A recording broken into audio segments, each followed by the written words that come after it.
Kami mohon perhatian hadirin. Acara sidang orasi ilmiah Guru Besar Institut Teknologi Bandung akan dimulai. Hadirin yang kami hormati, selamat siang dan selamat datang pada acara sidang orasi ilmiah Guru Besar Institut Teknologi Bandung yang diselenggarakan secara bauran.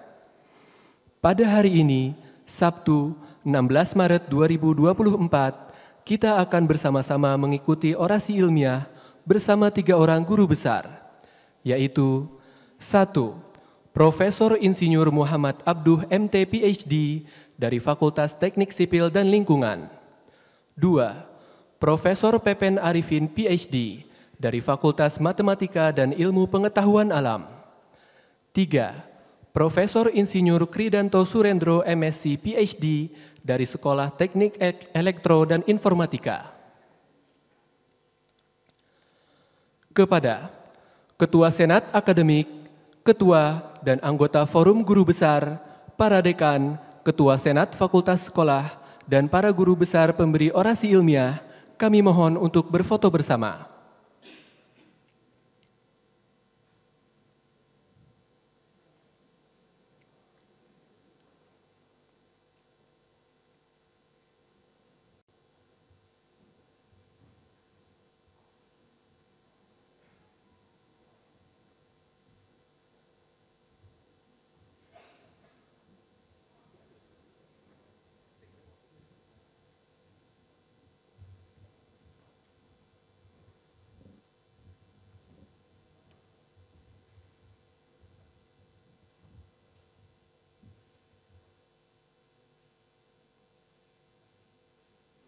Kami silakan untuk menempati tempat.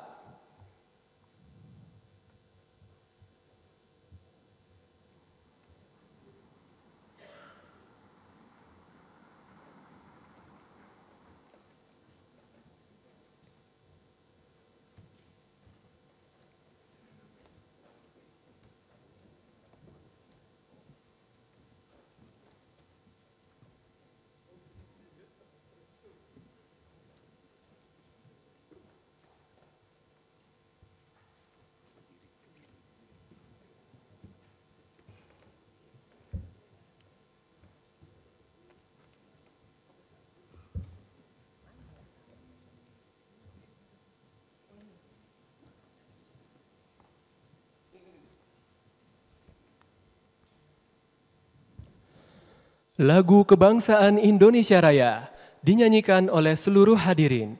Hadirin dimohon berdiri.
Hadirin disilakan duduk kembali.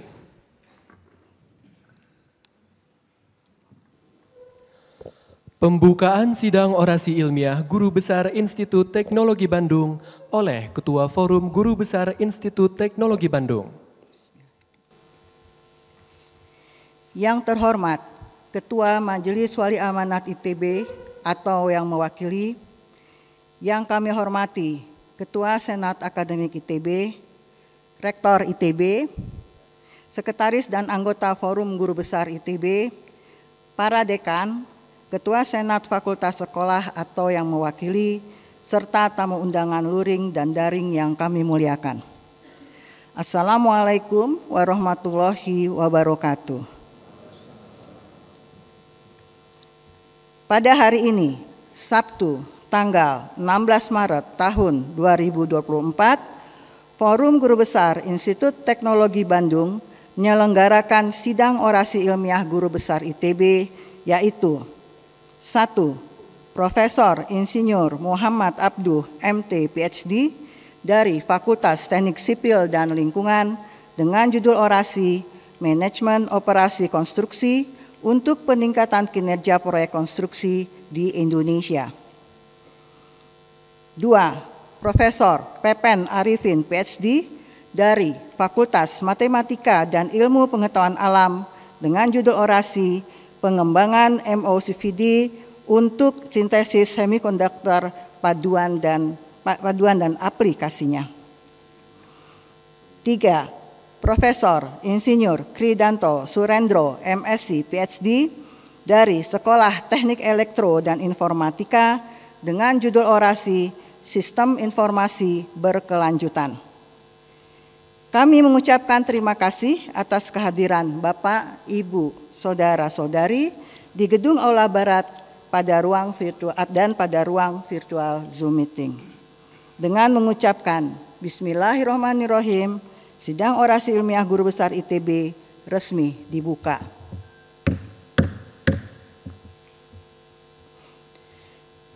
Selanjutnya, kami persilakan Dekan Fakultas Teknik Sipil dan Lingkungan, Profesor Insinyur Edwan Kardena, PhD, untuk membacakan riwayat hidup Profesor Insinyur Muhammad Abduh, MT, PhD. Assalamualaikum warahmatullahi wabarakatuh. Hadirin yang saya hormati, izinkan saya menyampaikan kurikulum vitae dari Profesor Muhammad Abduh.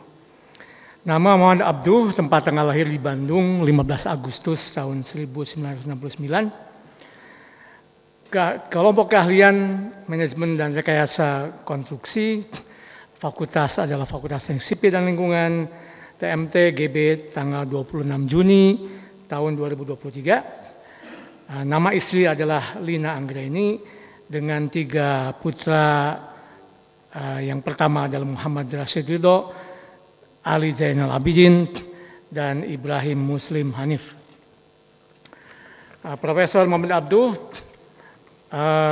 mendapatkan gelar Sarjana Teknik Sipil tahun 1993 dari ITB Bandung, kemudian Magister Teknik Sipil juga dari ITB Bandung, mendapatkan Doktor Teknik Sipil dari Purdue University USA, dan Profesor Insinyur Teknik Sipil ITB tahun 2018 dari ITB juga.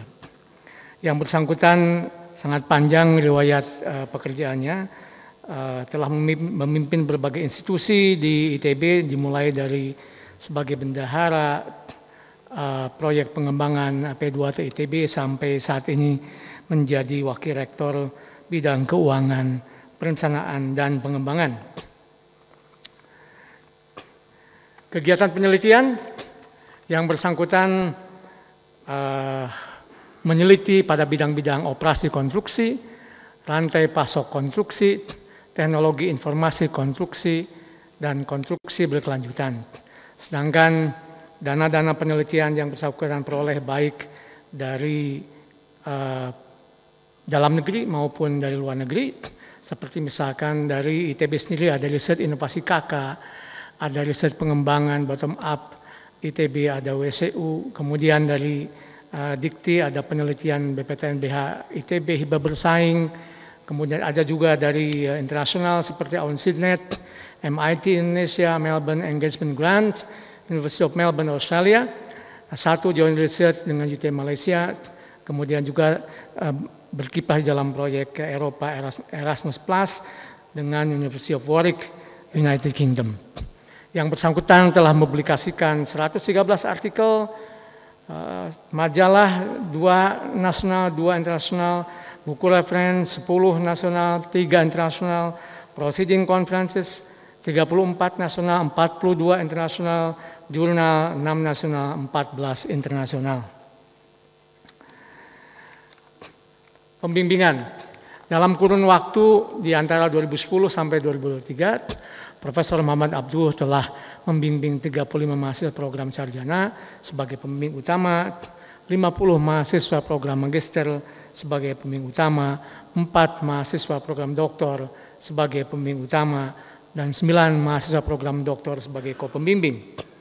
Sedangkan penghargaan yang diterima beliau diantaranya adalah Satya Lancana Karya Sastra 20 tahun dari pemerintah RI tahun 2018, sebelumnya penghargaan Adikarsa Madya Itera tahun 2016, kemudian penghargaan pengabdian 25 tahun ITB, dan dosen peneliti terbaik FTSL tahun 2018.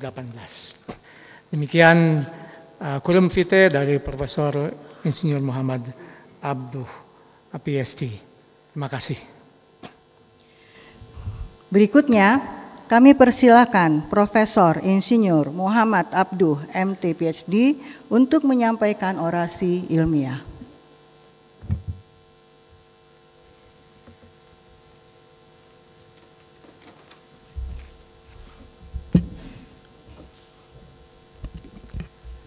Yang terhormat Ketua Majelis Wali Amanat Institut Teknologi Bandung atau yang mewakili. Yang saya hormati Ketua Senat Akademik ITB beserta jajarannya, Rektor ITB, dan beberapa mantan Rektor ITB yang hadir pada kesempatan ini. Ketua FGB beserta jajarannya, para dekan yang hadir pada kesempatan ini, Bapak, Ibu undangan yang hadir di Aula Barat, dan juga yang hadir secara daring. Assalamualaikum warahmatullahi wabarakatuh. Alhamdulillahirabbil alamin. Saya pada kesempatan hari ini bisa menyampaikan orasi ilmiah guru besar dengan judul Manajemen Operasi Konstruksi untuk peningkatan kinerja proyek konstruksi di Indonesia. Akan ada 8 bagian materi orasi ilmiah yang akan saya sampaikan sebagai berikut. Latar belakang. Konstruksi merupakan industri yang penting bagi suatu negara, yaitu menciptakan infrastruktur fisik yang digunakan untuk kegiatan perekonomian. Konstruksi Indonesia pada tahun 2023 berkontribusi hampir 10% dari pendapatan domestik bruto, mempekerjakan 1 juta orang lebih, dan untuk mengerjakan kontrak sekitar 1.500 triliun rupiah yang didukung oleh 174.000 lebih badan usaha. Namun demikian, kinerja konstruksi masih belum memuaskan. Sebagaimana yang disampaikan oleh Zabile tahun 2024 ini, bahwa masih banyak proyek-proyek konstruksi besar yang belum sesuai dengan harapan, baik dari sisi biaya, waktu, dan mutu, meski sudah diupayakan sebaik mungkin. Menurut Lean Construction Institute atau LCI, permasalahannya ada pada rendahnya rencana yang dapat dilaksanakan, yaitu hanya sekitar 54%. Selain itu, jika dibandingkan dengan manufaktur, konstruksi memiliki value added activity yang rendah, yaitu 10%, dengan pemborosan atau waste yang sangat tinggi, yaitu 57%, sedangkan manufaktur sebaliknya.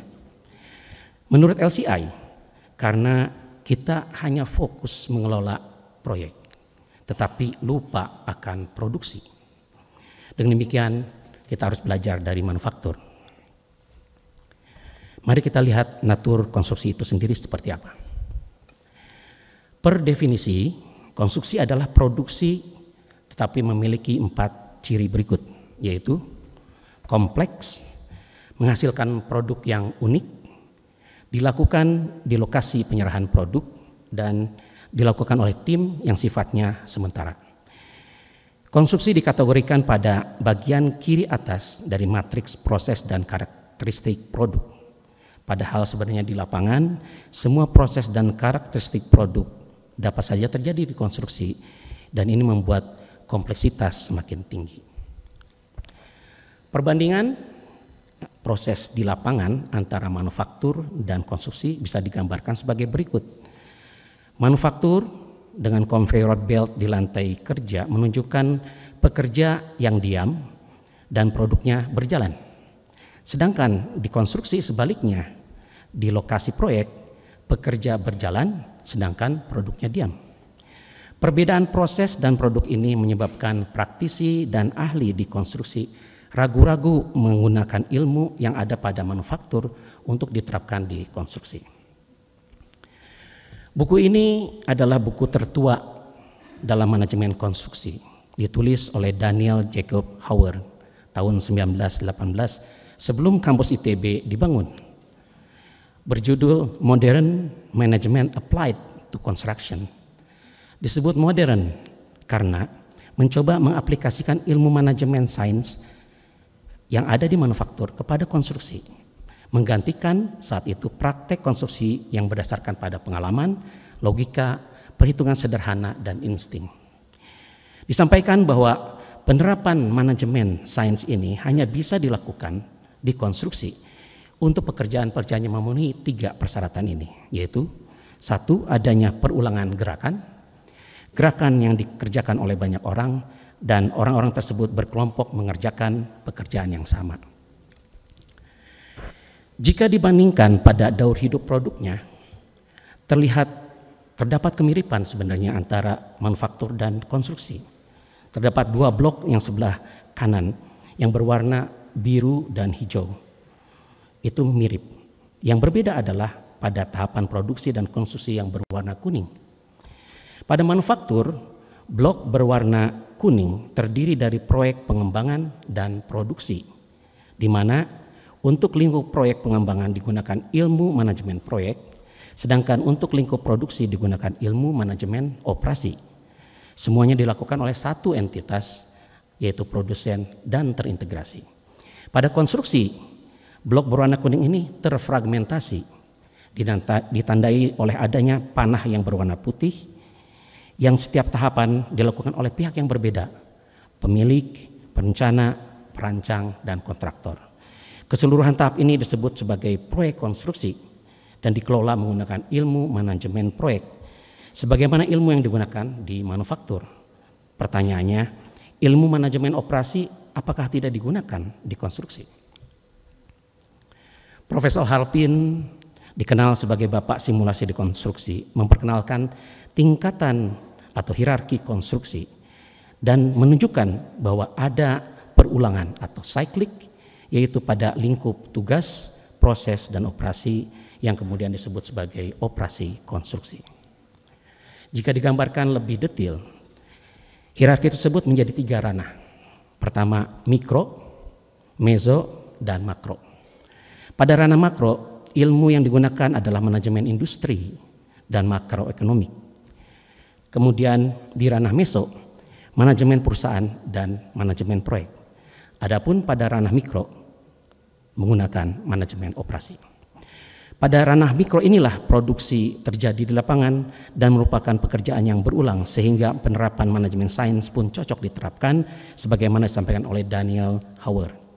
Meskipun konstruksi itu produknya unik, tetapi ada kegiatan yang berulang yang dinamakan operasi konstruksi yang menjadi tempat penerapan ilmu manajemen sains yang digunakan oleh manufaktur. Kita lihat berikutnya permasalahan laten di proyek konstruksi dan di Indonesia. Konstruksi memiliki permasalahan fragmentasi berupa fragmentasi horizontal pada hubungan antar tahap daur hidup produk, kemudian fragmentasi vertikal pada proyek konstruksi yang dilaksanakan terkait dengan hubungan antar pihak satu dengan pihak yang lain, dan satu lagi adalah fragmentasi longitudinal terkait dengan hubungan antar proyek satu dengan proyek lain ataupun proyek yang akan datang. Akibat dari fragmentasi ini, aliran informasi dan produk menjadi bermasalah. Terkait dengan fragmentasi vertikal, Organisasi proyek konstruksi digambarkan sebagai berikut, yang sengaja saya balik untuk menekankan pentingnya peran tenaga kerja di lapangan untuk berproduksi dan harus didukung oleh semua pihak. Kenyataannya, terdapat pembatas yang dibuat oleh kita sendiri, yaitu ketika operasi konstruksi diserahkan kepada subkontraktor atau sebuah tim kerja di bawah pengendalian seorang mandor di lapangan. Mekanisme subkontrak yang transaksional digunakan dengan masif dengan tujuan memindahkan risiko produksi atau operasi konstruksi dari kontraktor ke subkontraktor atau tim kerja. Pembatas ini memisahkan manajemen proyek yang dilakukan oleh kontraktor dengan manajemen operasi yang dilakukan oleh subkontraktor atau tim kerja. Di Indonesia, pemerintah memegang peranan sentral dalam menentukan kinerja konstruksi dengan regulasi dan praktek terbaiknya. Namun demikian, lingkup yang dikelolanya masih pada ranah makro dan meso. Ranah mikro belum tersentuh dengan cukup baik.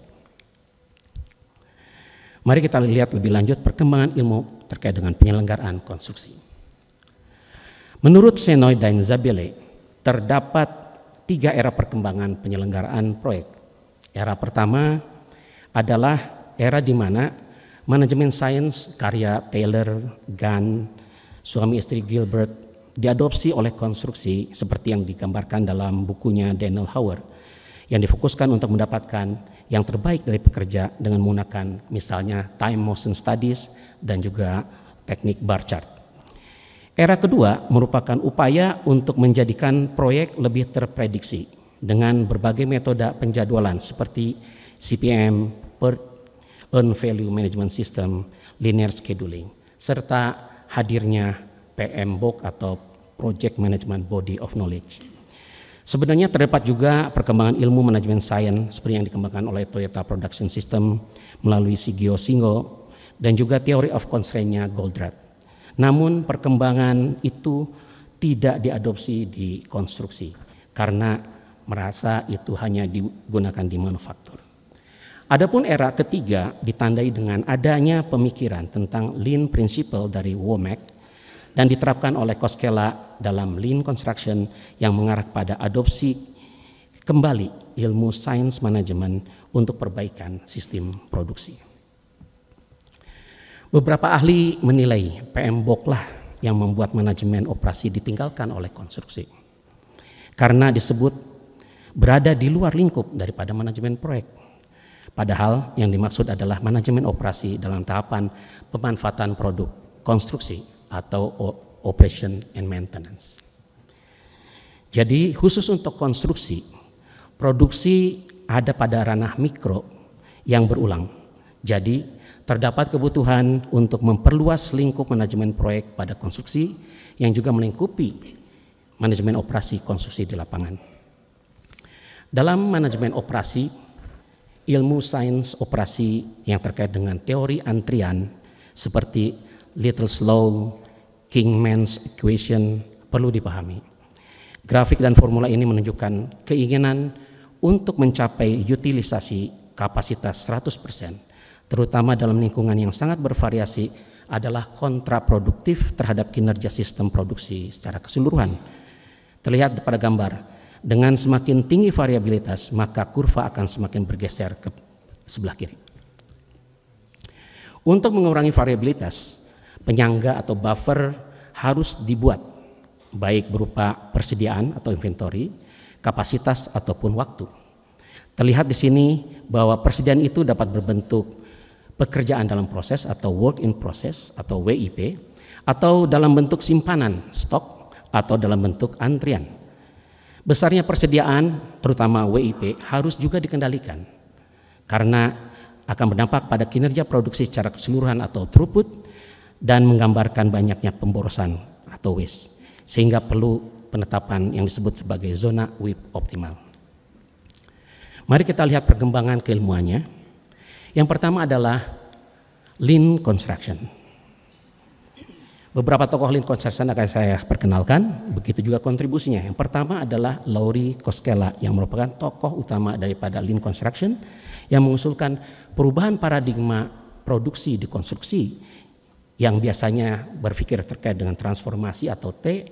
Yang kedua adalah pencapaian value atau V, tetapi melupakan yang disebut dengan F atau flow, sehingga ketiga ini harus digabungkan secara bersamaan.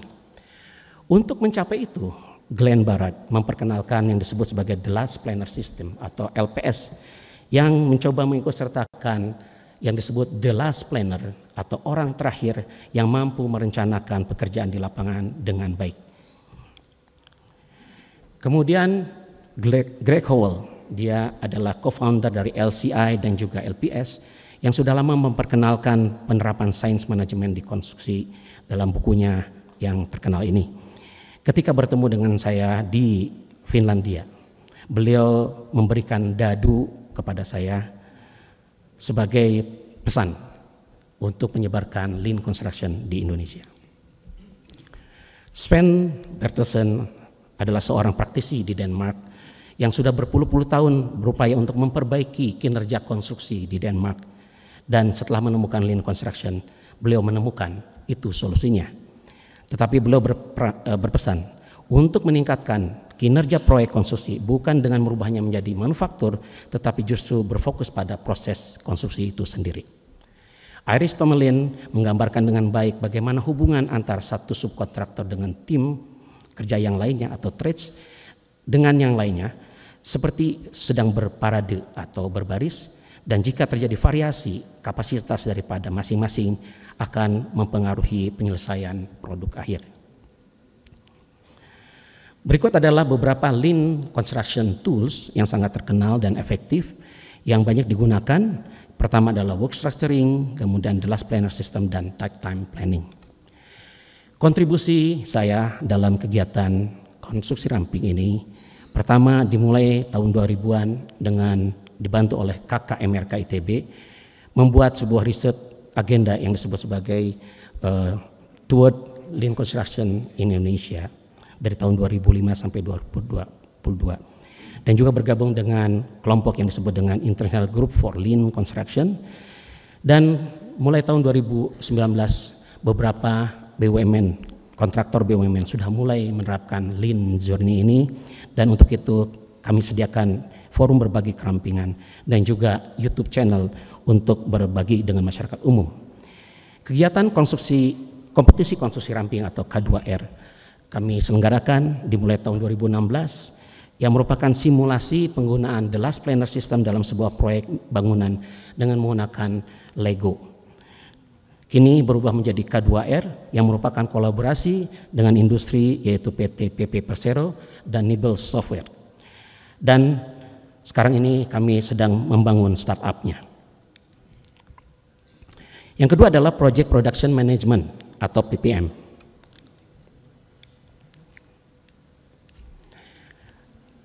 PPM adalah upaya pendalaman lebih lanjut daripada Lean Construction dengan memfokuskan diri pada produksi konstruksi.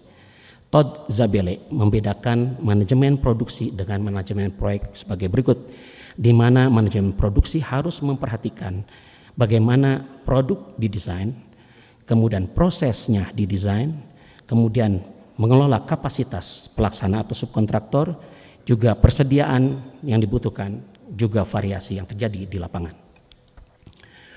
Untuk mendukung itu, penerapan ilmu sains operasi diperlukan. Misalnya dengan kita harus mencoba mengerti dan menerapkan 3 buah kurva utama ini. Untuk pelaksanaannya, PPM ini membuat 3 modul penting, yaitu Production Engineering, Production System Optimization, dan Project Production Control. Modul-modul ini akan menggambarkan secara komprehensif semua proses yang dilakukan oleh setiap subkontraktor, aliran materialnya dari lokasi kepada lokasi proyek, kemudian bagaimana koordinasi di lapangannya. Dalam MPP ini, salah satu tools yang digunakan adalah simulasi, yaitu pada modul Production System Optimization. Kami karena belajar dari Bapak simulasi di konstruksi yaitu Profesor Halpin, sejak tahun 2000 sudah diterapkan di kelompok keahlian manajemen dan rekayasa konstruksi ITB. Selanjutnya adalah Construction Supply Chain. Construction Supply Chain pertama diperkenalkan oleh Gary London dan melingkupi beberapa kajian, yaitu kajian rantai pasok konstruksi yang tingkat proyek, kemudian kajian rantai pasok konstruksi di tingkat perusahaan atau organisasi, dan yang terakhir pada tingkat industri konstruksi. Pada ranah rantai pasok proyek konstruksi yang tentunya berkaitan dengan produksi di lapangan, perlu dipetakan lebih jelas ketergantungan produksi di proyek konstruksi itu terhadap aliran material yang dilakukan oleh banyak rantai pasok. Selain itu, keterkaitan dan kebutuhan koordinasi rantai pasok konstruksi diperlukan. Kontribusi pada ranah industri konstruksi dilakukan bekerjasama dengan teman-teman di Kementerian PUPR, terutama Direktorat Jenderal Bina Konstruksi, untuk pengelolaan rantai pasok industri konstruksi. Misalnya khususnya untuk material strategis konstruksi. Pada ranah rantai pasok perusahaan atau organisasi, kontribusi dikaitkan dengan sistem pengadaan pemerintah untuk pekerjaan konstruksi.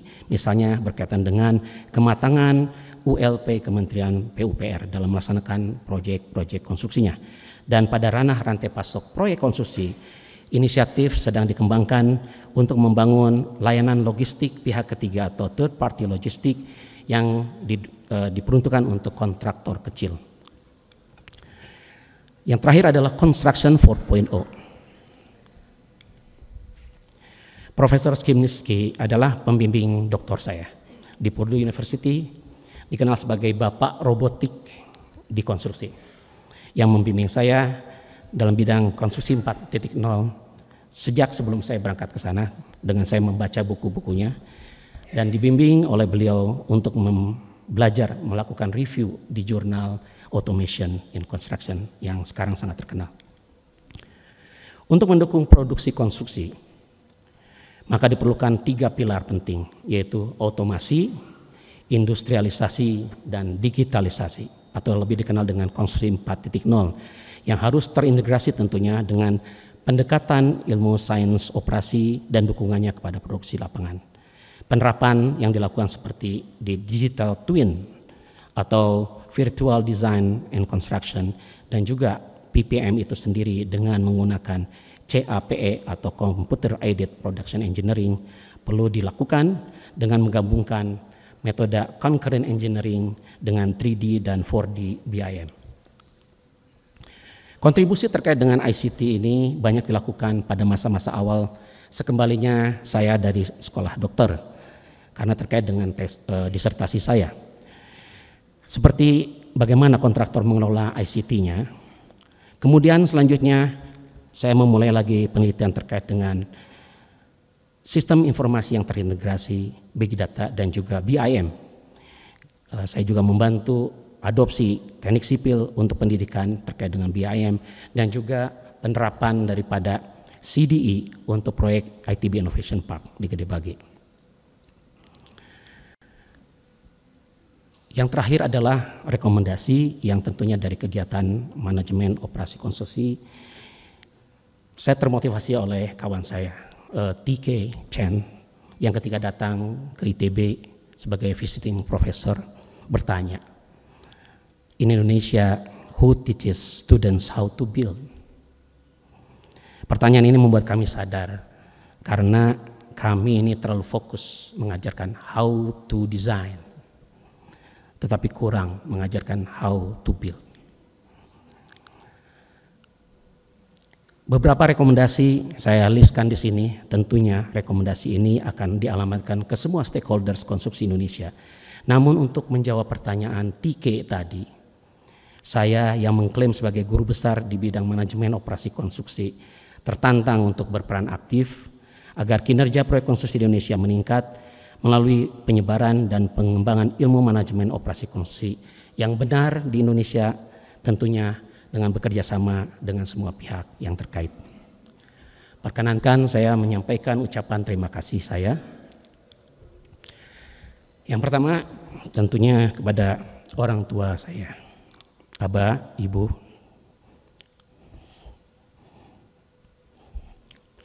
Bunda yang kecintaannya sebagai orang tua memberikan kepercayaan saya untuk mengambil jalur profesi Teknik Sipil di Institut Teknologi Bandung. Kemudian istri dan anak-anak saya, Umi, Ido, Ali, dan Hanif, yang selalu menemani saya. Kakak dan adik saya, beserta keluarga besarnya, Una dan Ida.